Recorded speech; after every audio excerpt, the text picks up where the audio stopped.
साल 2022 अगस्त का महीना था।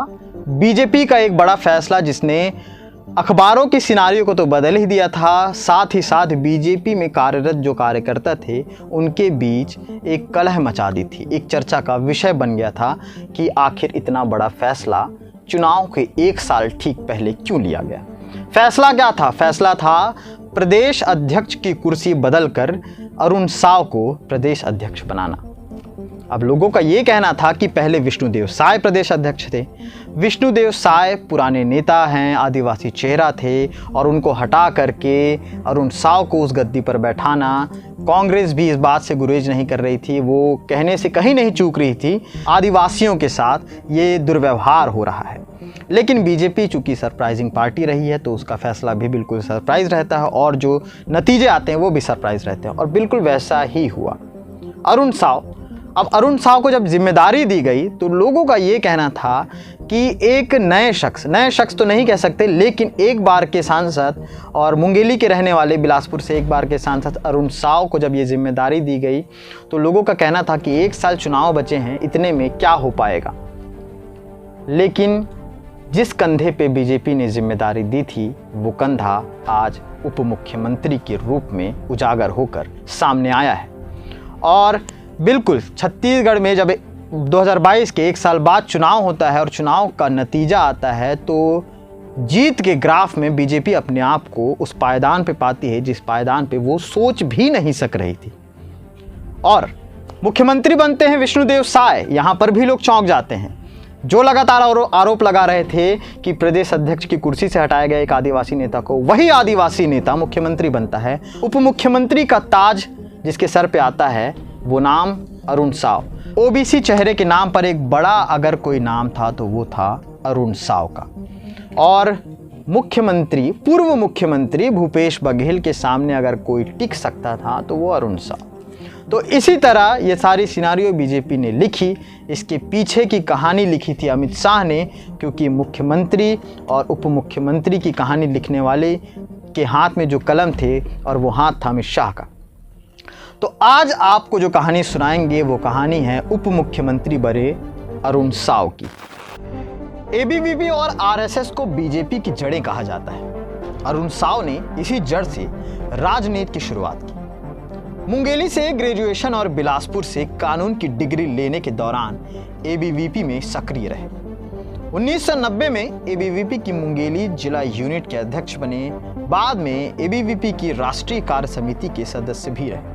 1996 में अरुण साव ने भारतीय जनता युवा मोर्चा के साथ अपने बीजेपी करियर की शुरुआत की। 1996 में ही युवा मोर्चा के जिला अध्यक्ष बना दिए गए। साव ने छत्तीसगढ़ हाईकोर्ट में प्रैक्टिस की और राज्य के महाधिवक्ता के कार्यालय में उन्होंने काफी समय तक काम भी किया। राजनीतिक विश्लेषकों की माने तो बीजेपी को लगता है कि 2022 का उनका दांव सफल रहा और अब इसलिए पार्टी हाईकमान ने अरुण साव पर फिर एक दांव लगाते हुए उन्हें डिप्टी सीएम बना दिया। अब साव के जरिए बीजेपी लोकसभा चुनाव में ओबीसी वर्ग के वोट को अपने साथ जोड़े रखना चाहती है। अरुण साव 2019 के लोकसभा चुनाव में बीजेपी के टिकट से बिलासपुर से सांसद चुने गए थे। साव मुंगेली जिले के रहने वाले हैं। 2019 के लोकसभा चुनाव में भी उन्होंने चौंका दिया था। तब बीजेपी आला कमान ने 2014 के चुनाव में 1,76,000 वोटों से जीते लखनलाल साहू का टिकट काटकर उन्हें दे दिया था। लोकसभा चुनाव में साव ने शानदार जीत हासिल की। उन्होंने कांग्रेस उम्मीदवार अटल श्रीवास्तव को 1,41,763 वोटों के अंतर से हराया था। राजनीतिक सलाहकारों की माने तो बीजेपी को भूपेश बघेल का तोड़ ढूंढना था, मतलब उसे किसी ओबीसी नेता को पार्टी में बड़ा पद देना था। इसलिए उसने अगस्त 2022 में ओबीसी वर्ग से आने वाले अरुण साव को प्रदेश अध्यक्ष की जिम्मेदारी सौंप दी। बीजेपी को अरुण साव इसलिए भी परफेक्ट लगे क्योंकि वो एक ऐसी जाति से आते हैं जिसकी आबादी ओबीसी वर्ग में सबसे ज़्यादा है। साव साहू समाज से आते हैं। छत्तीसगढ़ में साहू समाज की ओबीसी वर्ग में आबादी 20 से 22% है। साल 2022 में अरुण साव को छत्तीसगढ़ की कमान सौंपने के पीछे की पटकथा लिखी गई कांग्रेस का तोड़ ढूंढने के लिए। और साफ कहें तो कांग्रेस के वर्तमान मुख्यमंत्री भूपेश बघेल का तोड़ खोजने के लिए दरअसल छत्तीसगढ़ की आबादी में ओबीसी वर्ग की हिस्सेदारी लगभग 45% है। इस वर्ग के समर्थन ने ही 2018 के विधानसभा चुनाव में कांग्रेस की जीत सुनिश्चित की थी। मतलब कांग्रेस को अधिकांश वोट इसी तबके का मिला था। इसलिए कांग्रेस ने भी ओबीसी वर्ग से आने वाले नेता भूपेश बघेल को सीएम पद की जिम्मेदारी सौंप दी। तो यहां कुछ भी हो सकता है, इसीलिए कभी किसी शख्स को छोटा नहीं समझना चाहिए। अरुण साव को जब पद मिला तो लोग हार का ठिकरा फोड़ने के लिए भी तैयार थे कि कहीं इनकी वजह से पार्टी ना हार जाए, लेकिन आज वो जिस नाम के साथ, जिस पद के साथ हैं, हो सकता है आगे भी किसी और बड़े पद पर पहुंच जाएं।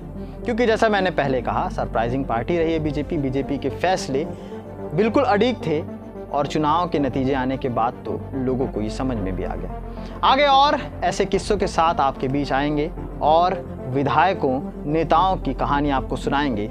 आखिर किसे पता था कि मुंगेली के एक छोटे से गांव में अपने पिता के मुख से आरएसएस और जनसंघ के नेताओं की कहानी सुनने वाले अरुण साव उप मुख्यमंत्री बनेंगे।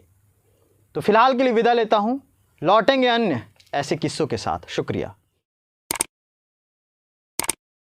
न्यू वीडियोस के अपडेट पाने के लिए सब्सक्राइब करें केपी न्यूज़ को और बेल आइकन को दबाएं।